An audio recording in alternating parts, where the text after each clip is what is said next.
For now, let's now join Michelle Ngele, who is at the St. Martin Primary School, where the students who perished in the accident came from.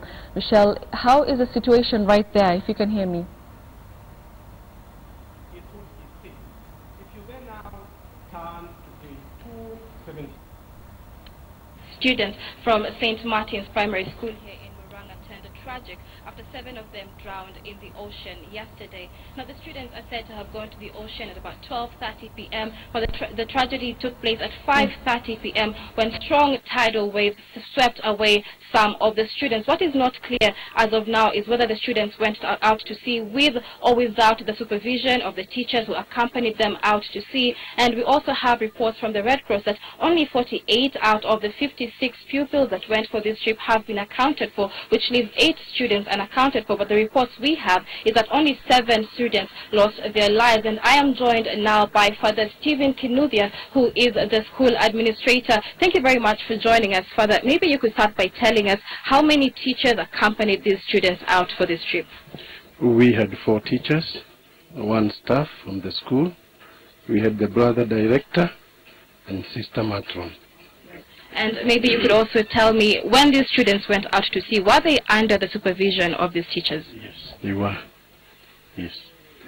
And out of the 56 pupils that went for this trip, how many can the school account for as of now? All of them.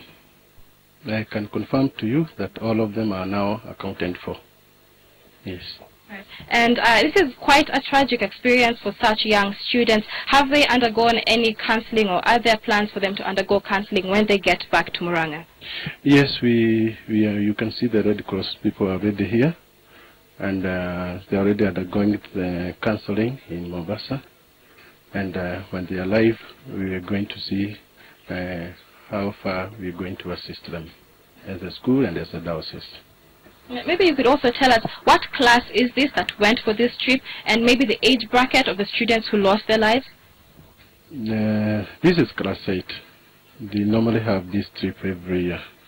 And you know, class 8 are within the range of 13, 14 years. Yes. I just want to send our condolences to the parents, relatives, and brothers and sisters. The diocese this morning dispatched the education secretary and a team led by the sub-education secretary to go and offer support to the brother director and the teachers who are in Mombasa. And we are getting some good updates so far. We expected the students to come back today, but due to the fact that they are undergoing counseling, it was found necessary that they come back tomorrow, so that the parents may correct them on Saturday, and possibly after Mass and after a bit of counseling, just to offer support to the parents and to the relatives. We are feeling with the parents. It's a very sad event, and we feel it, and we are sure that it has also hit the parents very hard. But we are praying that God may console them, God may give them the strength at these difficult times.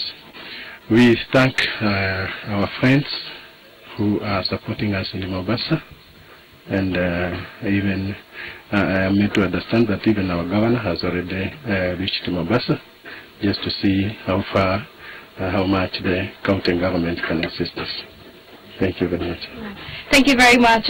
Father Stephen Kinuthia, the school administrator, telling us that all students have been accounted for. And of course, this is no time to point fingers, but then this tragedy, of course, raises questions as to who was responsible for the accident that happened. Was it the teachers that are supposed to supervise these students, or was it the beach management for not having any lifeguards on standby? Because this situation was definitely made worse by the fact that it was volunteer lifeguards who were conducting the rescue operation operation. And Kwale Governor Salim Mvurya was one of the people who were overseeing the rescue operation. Even he lamented that it took over 6 hours to retrieve the last bodies from sea, and the last 3 bodies were retrieved at about 10 p.m. And Father Stephen Kinuthia tells us the remaining students were expected to come back to Muranga today will be coming back tomorrow to give them more time to undergo counseling, and the 7 who lost their lives have been taken to the Diani District Hospital mortuary, where the families will be going there to help the police in identifying the bodies,